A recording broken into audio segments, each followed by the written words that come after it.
বিশ্বকাপ বাছাই পর্বের শুরুটা ছিল ইতালির জন্য দুঃস্বপ্নের মতো। নরওয়ের বিপক্ষে ৩-০ গোলে হার, পরে কোচ পরিবর্তন এবং গাত্তুসোর আগমনেই ইতালির ঘুরে দাঁড়ানোর স্বপ্ন শুরু হয় এখান থেকে।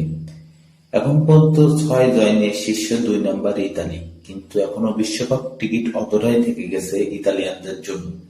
ঘরের মাঠে তাই এই ম্যাচটি অনেকটাই গুরুত্বপূর্ণ ইতালিয়ানদের জন্য, এবং এই ম্যাচের প্রতিপক্ষ হতে যাচ্ছে নরওয়ে, এবং এই ম্যাচের মধ্য দিয়ে ইতালি তাদের সরাসরি বিশ্বকাপের জন্য এগিয়ে যেতে পারে। সেক্ষেত্রে তাদের এই ম্যাচে জয়লাভ করতে হবে ৯ গোলের ব্যবধানে। মডার্ন যুগের ফুটবলে যেটা অসম্ভব বটে, কিন্তু কাজটি সহজ নয়। কিন্তু সেটা করে দেখাতে হবে ইতালিয়ানদের, যদি তাদের বিশ্বকাপ স্বপ্ন বাজিয়ে রাখতে হয়। না হলে চলে যেতে হবে প্লে অফের রেসে। অর্থাৎ আজকে ইতালিয়ানদের জন্য ডুয়াল টাইম আছে। দেখা যাক ম্যাচটি কেমন উপভোগ করে ইতালিয়ানরা।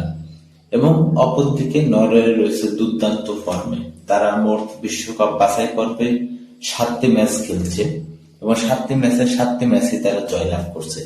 এবং একই সাথে বর্তমান বাছাই পর্বে নরওয়েয়ানরা তারা মোট ৩৩টি গোল দিয়েছে। অর্থাৎ বলাই যাচ্ছে ইতালিয়ানদের জন্য অনেক কষ্টসাধ্য একটি ম্যাচ হতে যাচ্ছে এটি। এবং একই সাথে এই দুই দল মোট ১৬ বার দেখা হয়েছে, যার মধ্যে ইতালি ৮ বার এবং নরওয়েজিয়ান ৪ বার জয়লাভ করছে।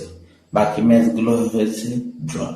অর্থাৎ বলা যায় দুই দল অনেক দুর্দান্ত পারফরমেন্সে থাকলেও আজকে ডুয়ার টাইম আছে ইতালির জন্য। একই সাথে এই ম্যাচটি তাদের প্রত্যাবর্তন এবং ঘুরে দাঁড়ানোর গল্প। অর্থাৎ দেখা যায় এই ম্যাচটা কেমন উপভোগ করে ফুটবল প্রেমীরা।